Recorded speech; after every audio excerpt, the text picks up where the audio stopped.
Estamos aqui para dar continuidade ao nosso estudo da obra Desperte e Seja Feliz, hoje no capítulo 25, falando sobre a questão da planificação íntima. É muito interessante porque a Joana vem falar, já começa pelo título do capítulo, né? Porque no movimento que ocorre de transformação moral, de transformação da criatura, o impacto do processo individual vai ser diretamente ligado à realidade coletiva. E vem dizer a Joana, mas tudo tem que começar nessa planificação íntima, ou seja, no autoencontro, num processo individual. Nós vamos encontrar dois tipos de pessoas, né? Dois tipos de indivíduos. O indivíduo que está farto na sua realidade material, né? Ele está, né, estável, vamos dizer assim, patologicamente estável, numa normopatia, na qual, se ele tá bem, sem conflitos maiores na vida, eles não têm interesse em conflitos sociais, o indivíduo não busca isso, né? Auxiliar a prática da caridade, não sai da concha do ego. Esses indivíduos, segundo Joana, eles não escutarão, né, o que os indivíduos que estão preocupados com o social têm para dizer, né? Eles não têm interesse nisso, porque eles estando bem, não há interesse. As soluções apresentadas não são soluções de base por esses indivíduos, soluções que vão gerar uma transformação espiritual significativa. Isso também não vai ocorrer. São soluções apressadas, na busca de manter o status quo, eles continuarem dentro dessa realidade, e se der, né, garante a felicidade dos outros indivíduos que padecem as agruras da vida, desde que eles continuem com essa sensação de estar fartos, né? A esses indivíduos, como todos nós, estão sujeitos à lei do progresso, né? E essa lei do progresso, ela trabalha com duas grandes forças, né? O amor e a dor. E quando o amor não está presente, a dor comparece. Nesse momento, aqueles que estão fartos das questões horizontais da vida, né, que não tem qualquer preocupação com o engajamento coletivo e integração em movimentos de transformação de base real da sociedade, eles vão começar a procurar soluções quando os problemas lhe batem às portas, na busca de um reconforto. Eles vão querer agora se reconfortar, mas de maneira apressada, rápida, para que todo aquele processo que eles se encontravam estagiando anteriormente retorne agora com essa mesma perspectiva, né? Essa perspectiva dessa normopatia, dessa coisa estacionada, horizontal da vida, onde a pessoa tem um conforto dela, ela não tem que se preocupar. Então, todas as soluções que vão vir para si, quando há essa perda do bem-estar, são soluções com busca de reconforto apressado, e quando ocorre uma preocupação com o outro, essa preocupação com o outro, ela também não vai gerar um efeito de base transformador. Nesse sentido, esse é o primeiro perfil, né? Não há uma decisão de mudança, é um indivíduo passivo, onde não há planificação íntima, mas há uma estagnação nos estágios de nível de consciência de sono. Ou outros indivíduos, né, que são os níveis de consciência mais desperta, há uma decisão à mudança, segundo Joana vem trazer.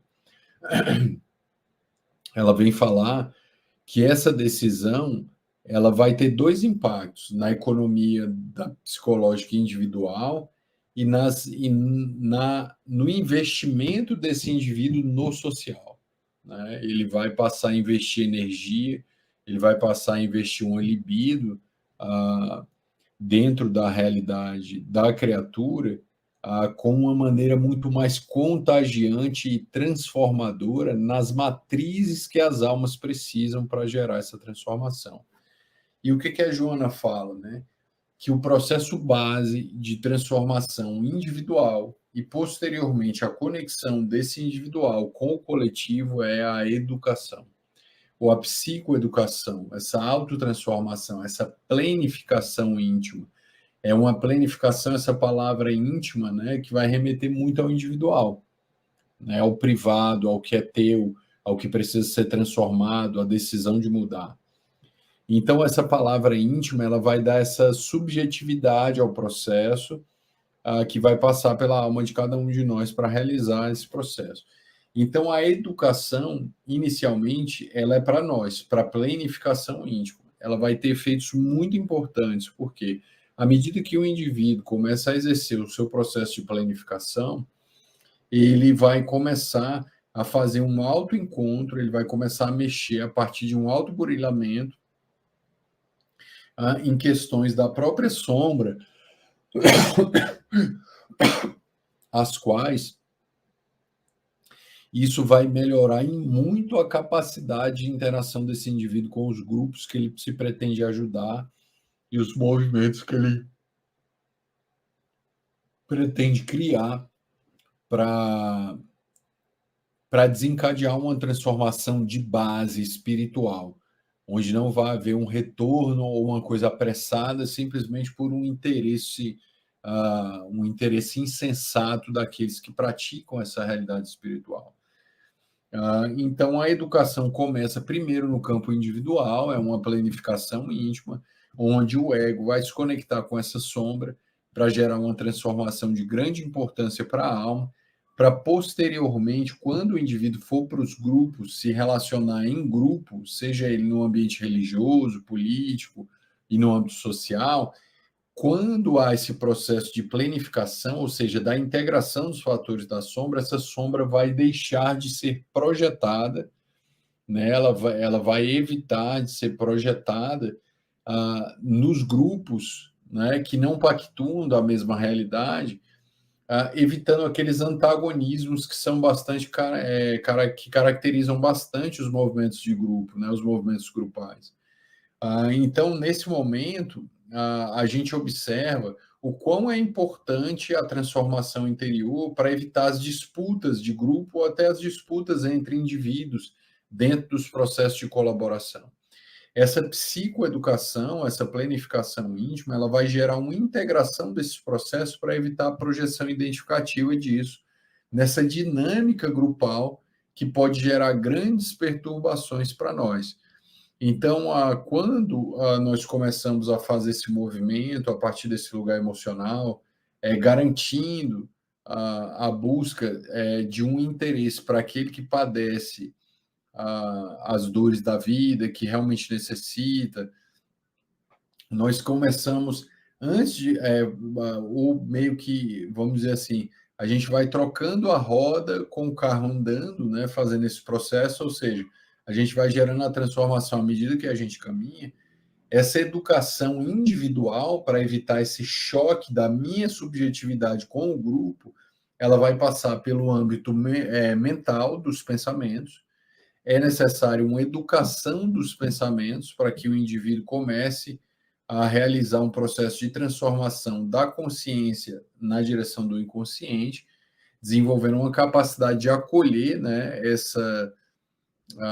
essa sombra, filtrar essa sombra a partir da consciência, levando energia para lá, ou seja, uma mudança do pensamento, contiguamente uma mudança das emoções, né, onde os indivíduos vão ter uma mudança emocional que é muito importante para o processo de integração da sombra, porque o fluido primordial que, né, tece a sombra, o que dinamiza a sombra são os afetos, e à medida que o indivíduo se organiza para poder integrar esses afetos, gerando transformação na direção de fatores espirituais, ele começa a fazer o processo de psicoeducação com a decisão na abundância, caminhando na direção da planificação.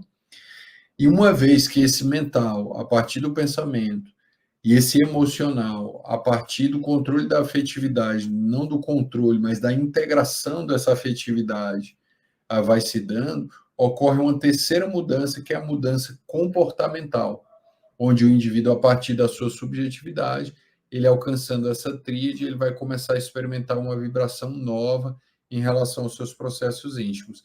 E isso vai gerar o quê? Né? O que é que isso vai gerar na personalidade do indivíduo?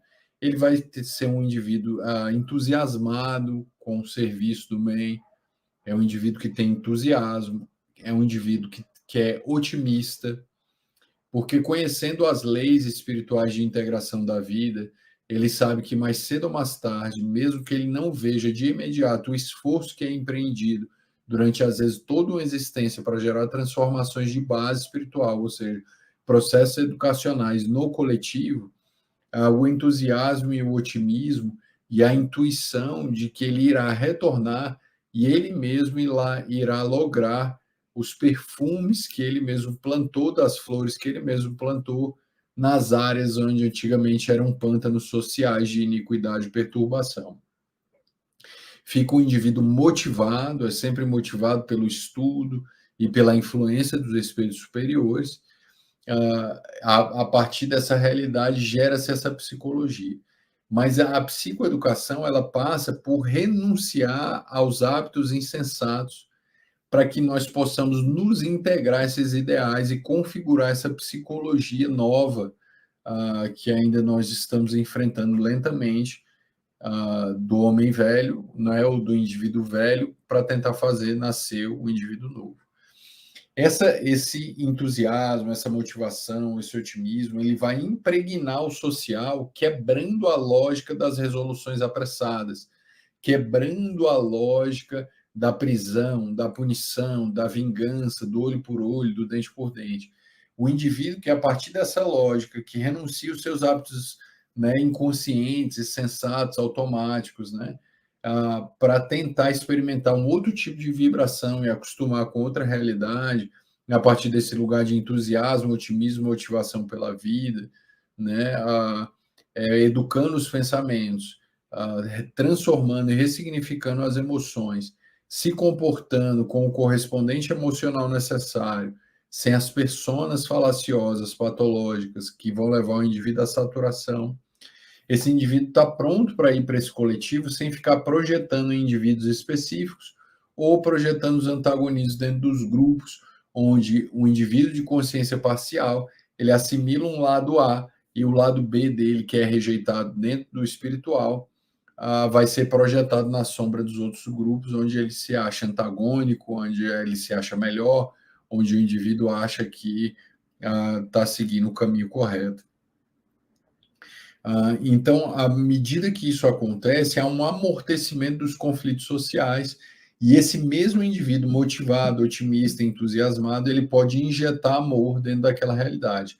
Mas, ao mesmo tempo que ele injeta amor dentro dessa realidade, para tentar fazer progredir o seu processo, ele também não paralisa a sua marcha em razão da negativa dos fatos, né? Porque aquele que já está materialmente satisfeito, de maneira ilusória, vai negar, vai criticar, vai gerar processos de perturbação espiritual relacionados a nós, e com essa realidade que nos ensina Joana, o indivíduo que se encontra nesse emocional, nesse mental e nesse comportamental equilibrado, ele vai fazer com que essa energia dessas pessoas não façam parar, diante da motivação que ele tem da sua realidade espiritual.